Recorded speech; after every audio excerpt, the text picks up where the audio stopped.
পায়েল ব্লগসে তোমাদের আরও একবার স্বাগতম জানাই। আজকের ব্লগসটা শ্রীকৃষ্ণের জন্মতিথি উপলক্ষে। বাড়ির সমস্ত আয়োজন থেকে শুরু করে পূজা অর্চনা সব কিছুই তোমাদের সাথে শেয়ার করে নেব, তাই ভিডিওটা স্কিপ না করে দেখতে থাকো।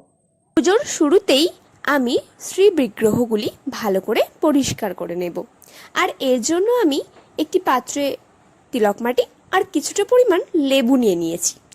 এবার আমি এই প্রলেপ একে একে আমার প্রত্যেকটি শ্রী বিগ্রহের ওপর লাগিয়ে নেব। শ্রীকৃষ্ণের অভিষেকের জন্য একটি পাত্রে জল নিয়ে নিয়েছি। এর মধ্যে আমি একটু গঙ্গা জল দিয়ে দেব।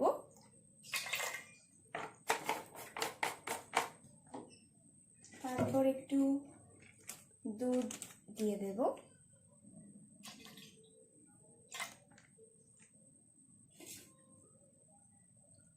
এবং এরপরে একটু ফুল ও তুলসী পাতা দিয়ে দেব। শ্রীকৃষ্ণের অভিষেকের জল প্রস্তুত করার পর আমি একটি পাত্র নিয়ে নিয়েছি এবং তাতে কিছুটা পরিমাণ সাদা জল নিয়ে নিয়েছি। এক্ষেত্রে বলে রাখি, আমার শ্রী বিগ্রহ মোট 5টি, 3টি শ্রী গোপাল এবং 2টি শ্রী রাধা মাধব।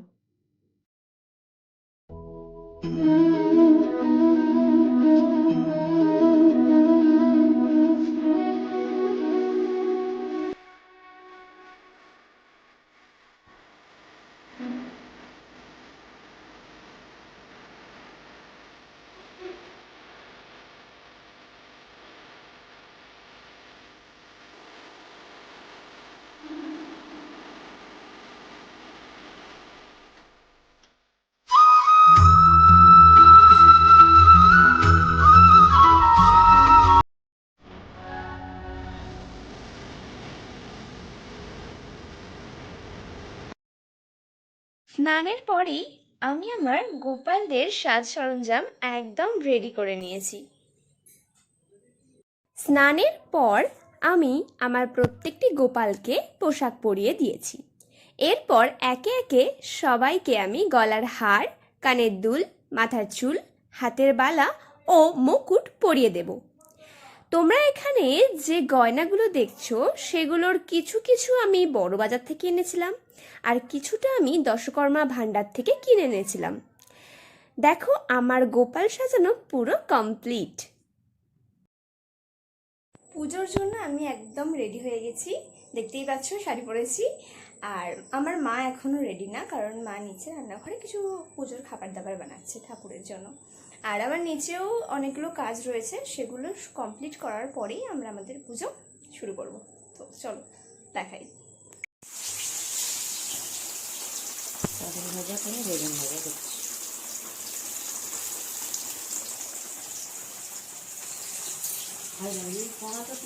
বন্ধুরা, আমার দিদিভাই এখন লেবু কাটতে কাটতে পুরো হাল্লা হয়ে গেছে। এখনও ওকে অনেকগুলো ফল কাটতে হবে। আপাতত লেবু কাটার পর পেয়ারাটা কাটছে, পেয়ারার পর এখনও কলা কাটতে হবে, আর খেজুর তো আছেই।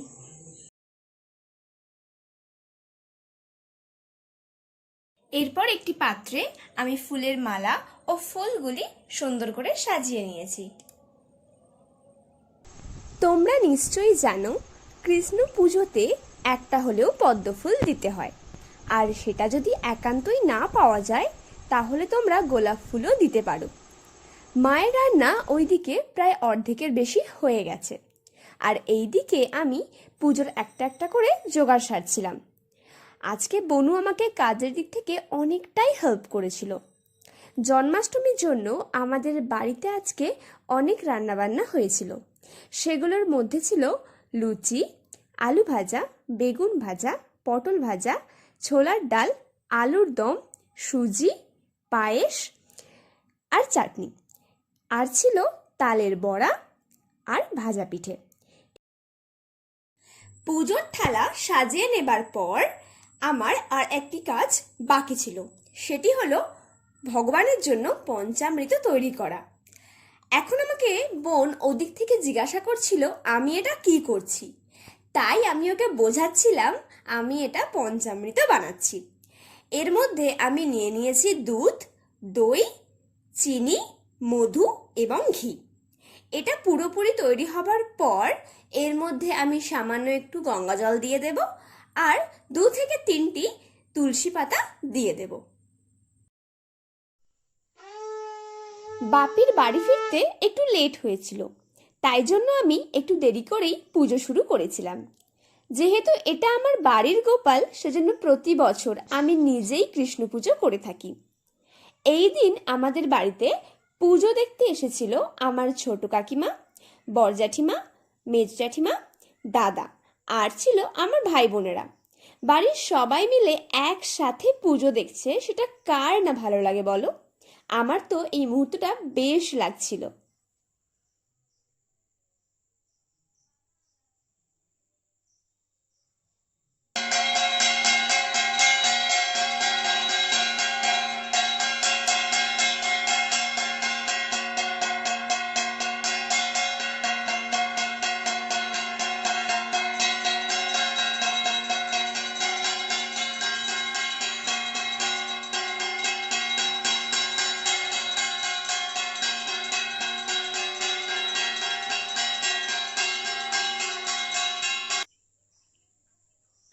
তো বন্ধুরা, এটাই ছিল আমাদের বাড়ির গোপাল পুজো। এরকম ভিডিও দেখার জন্য চ্যানেলটি অবশ্যই সাবস্ক্রাইব করে পাশে থাকবে। আর তোমরা কেমন ভিডিও দেখতে চাও সেটা নিশ্চয়ই কমেন্টস করে জানাবে। দেখা হচ্ছে খুব তাড়াতাড়ি নেক্সট কোনো ব্লগে। বাই।